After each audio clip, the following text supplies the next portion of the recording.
Welcome back to another episode of INTO THE AIRBNB, where we talk with Airbnb hosts about their short-term rental experience.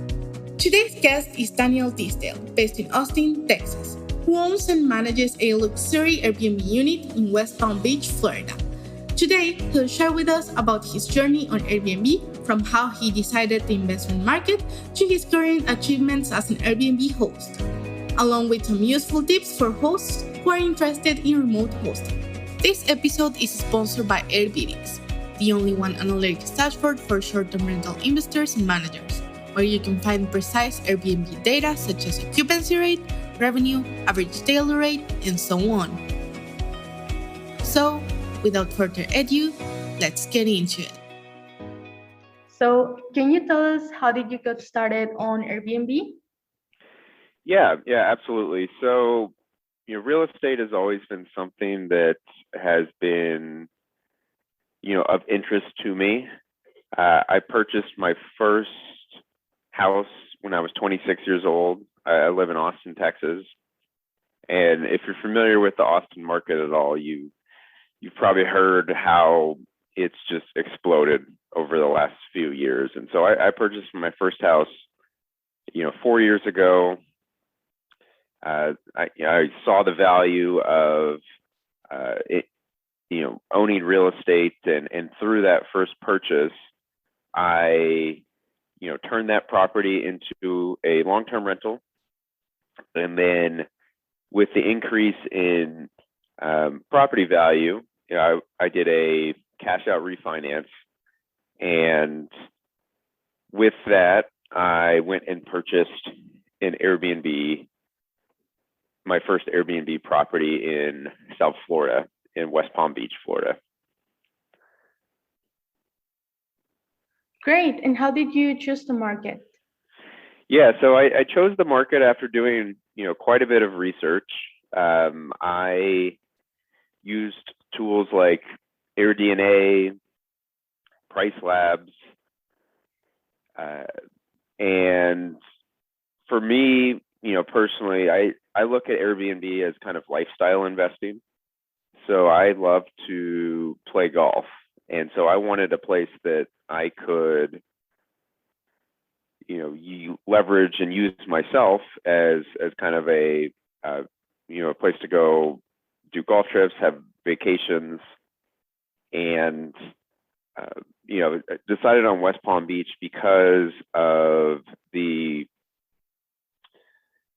great value that you can get for properties, as well as the fact that it's surrounded by, arguably the best kind of golf community in the world. So you've got, Palm Beach, you've got Jupiter, Florida, where a good chunk of PGA Tour professionals live, and a lot of retired golfers live in the area as well, and so there's a big golf community down there.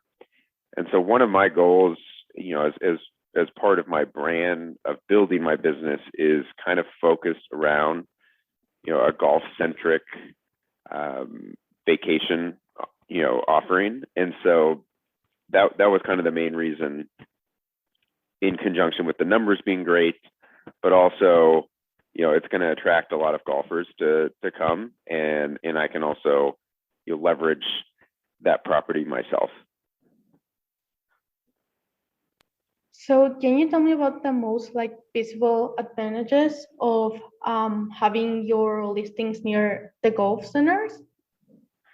Yeah, so I think you get kind of the best of both worlds when you're in South Florida, because you get a good chunk of people who are coming down for golf trips. I've had quite a few people who have booked my place, and they've come solely to go play golf. And I have a 5-bed, 3-bath house, can fit about 10 people, and I've had college golf teams stay at my property.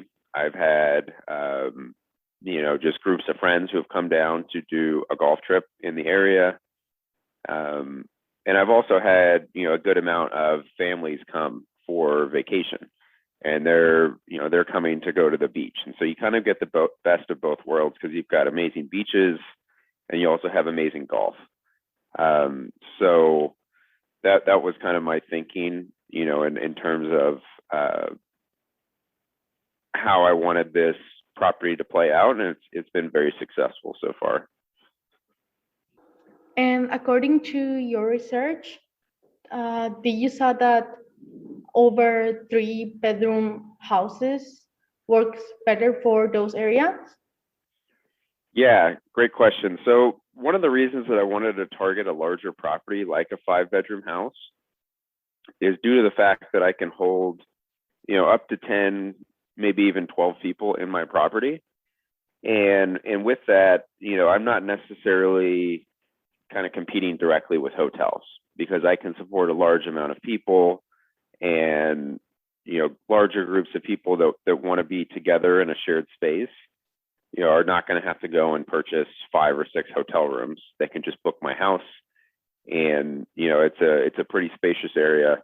So it definitely affords me the opportunity to be able to not have to compete directly with hotels, due to the property being a little bit larger.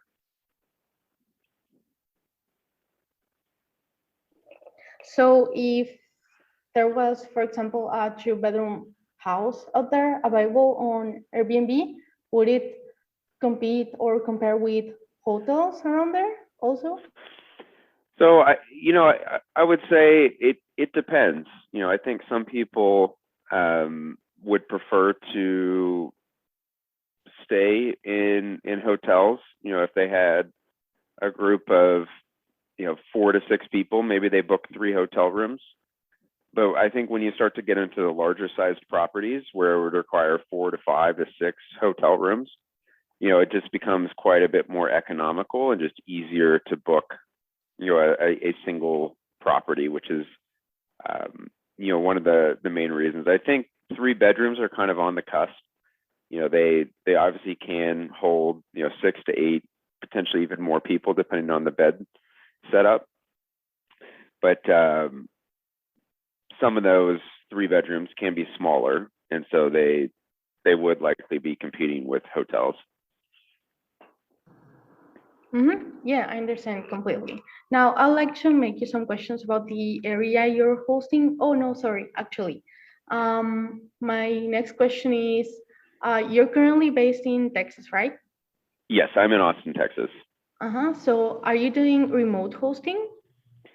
Yes, I am the owner and operator of my short-term rental business. So I heavily rely on having a great cleaning crew, and I heavily rely on technology and software tools to help me be able to manage my property successfully remotely. And I've done a very good job of managing it remotely. It's somewhat of a newer property. It's been active for about 6 months, and I just got superhost status on Airbnb in April, and so it's kind of confirmed that what I'm doing is working out pretty well for managing it remotely. Can you tell us a little bit about your experience with remote hosting, especially in your area, South Florida? Yeah, absolutely. So, the main tools that I rely on to be successful with remote hosting are a couple different things. So, of course, like I mentioned, you have to have a great relationship with your cleaner because they're really your eyes and ears and your boots on the ground. So they'll let me know, if I'm running low on supplies and I need to order, more toilet paper or shampoo. They'll let me know if a guest, left anything. They'll let me know if a towel was stained or really anything that's going on. And I also leverage a cleaning management tool called Properly that allows me to set up and automate checklists for my cleaning crew to go through, and they have to take verification photos of the property after and during each clean. So that allows me to remotely check to make sure that the property looks as it's expected to, and I can kind of verify, from a distance that the property is set up and ready to go for the next guest. That's the one tool that, from a cleaning perspective that I rely and work with. From a management of the property itself, I leverage a platform called Guesty for Hosts. That's my channel management tool. And so this allows me to automate the process of, listing my property on Airbnb, VRBO, Booking.com, TripAdvisor. And it's a centralized tool that allows me to communicate with guests, regardless of what platform they've booked, as well as also I can easily spin up a direct booking website. So I have a direct booking website, evenparproperties.com, that I can easily set up so that people can book directly with me and not have to, spend extra fees going through a platform like an Airbnb or a VRBO. So that helps with, listing management, guest communication. I set up a lot of automated messages to automate the process of, guest check-in, checking in during the stay to make sure things are going well, checkout instructions. I have messages that are set up so that if a day before check-in is available or a day after check-in is available, I will automatically send a message to the guest to let them know that they could either check in early or they could check in late. And, this just kind of helps, that helps with kind of information around, making sure that there is as much of the process automated as possible. And then the other tool that a couple other things that I rely on. One is I heavily rely on the automated lock setup that I have.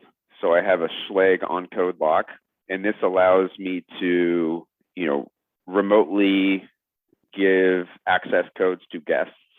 And that access code process is automated through my channel management tool. So through Guesty for Hosts, that has a direct integration with Schlage.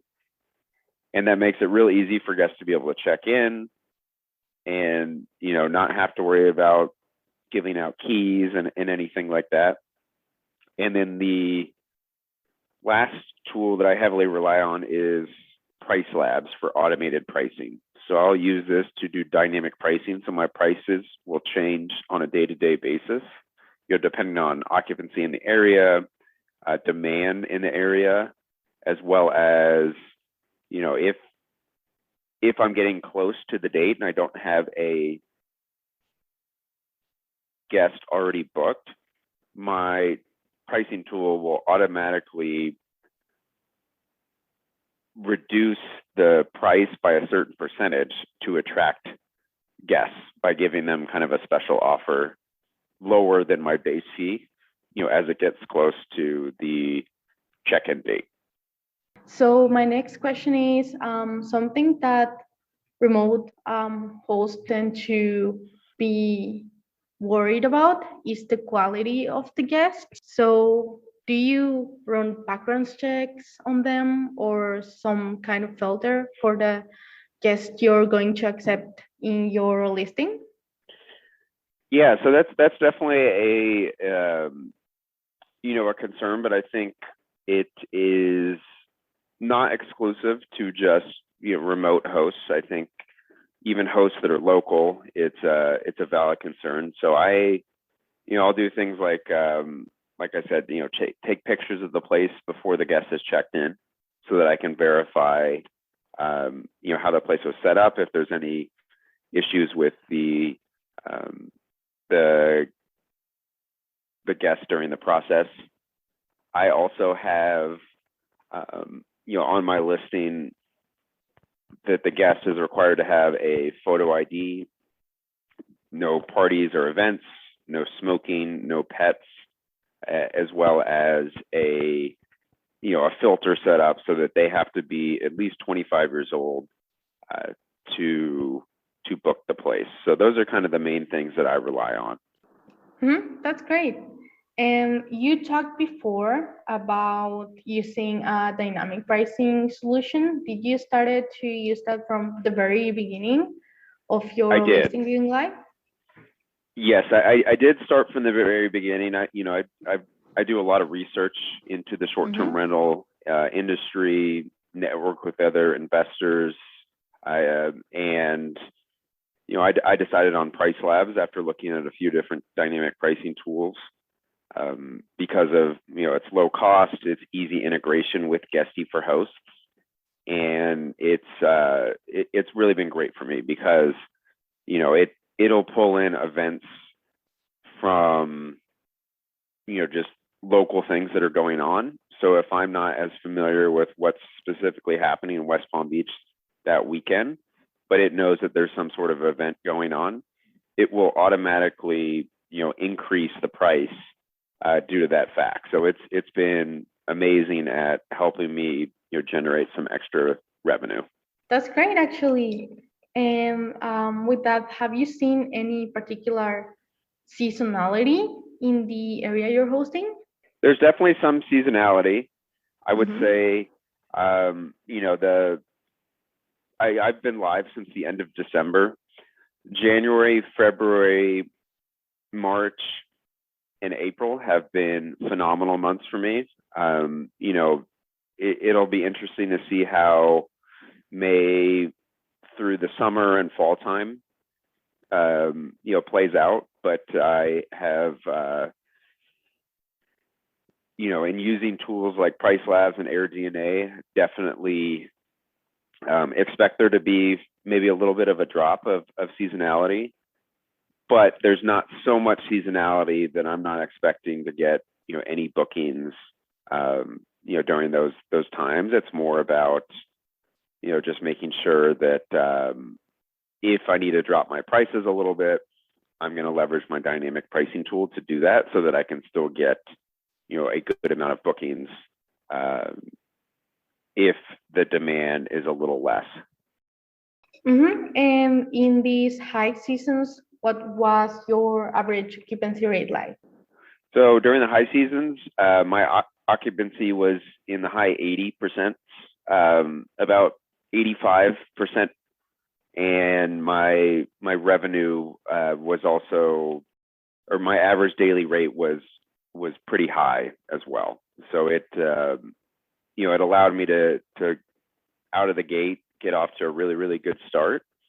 And as an Airbnb host, you always have to be conscious of expenses that'll come up and potential drops in occupancy due to seasonality. So I was certainly lucky to have a pretty good high seasonal occupancy and average daily rate. If you don't mind sharing, what was your average daily rate during that season? Yeah, so average daily rate during that season was around 600, a little over 600 per night, and I was averaging about 83 to 85% occupancy per night or per month. Those are great numbers, to be honest. And what have been, in this time being an Airbnb host, what have been your top challenges running Airbnb? I would say my biggest challenges, have been making sure to be on top of guest communication because I am a self-operator, and luckily I haven't had too many big issues come up, but because I am a remote host, I certainly have to rely on other people on the ground to make sure that they alert me if there's any sort of issues with the property. So that's probably the biggest thing, is just being able to accurately rely on people that are on the kind of my boots on the ground while I'm remote. And how did you manage to get that reliable team for your listing? Yeah, so that was just kind of a combination of networking. So my realtor had some contacts. I found my cleaners through Properly, which is that cleaning management tool.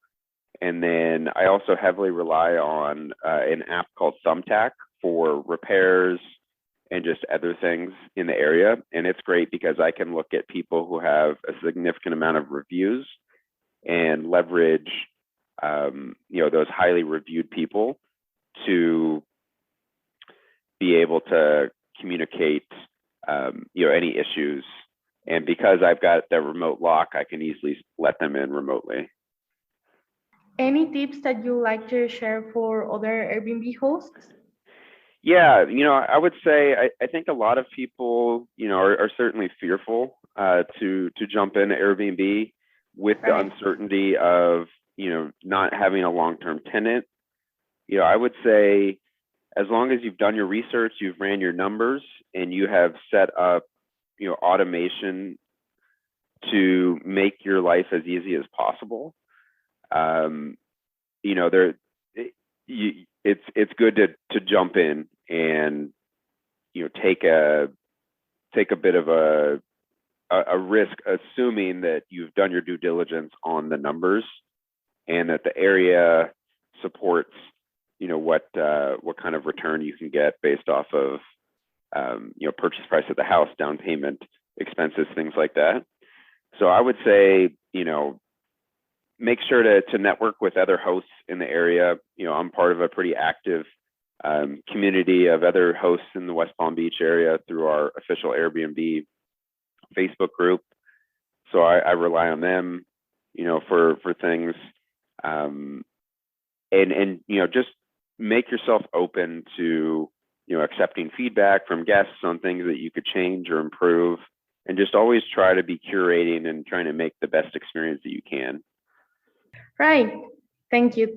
Those are really useful tips. So that'd be it for today. Thank you for your time. Thank you. Thanks for listening to Into the Airbnb. We're looking for hosts and other people in the short-term rental industry to interview. If you have what we need and would like to share your experience in this podcast, please send us an email. All the info is at the end of the description.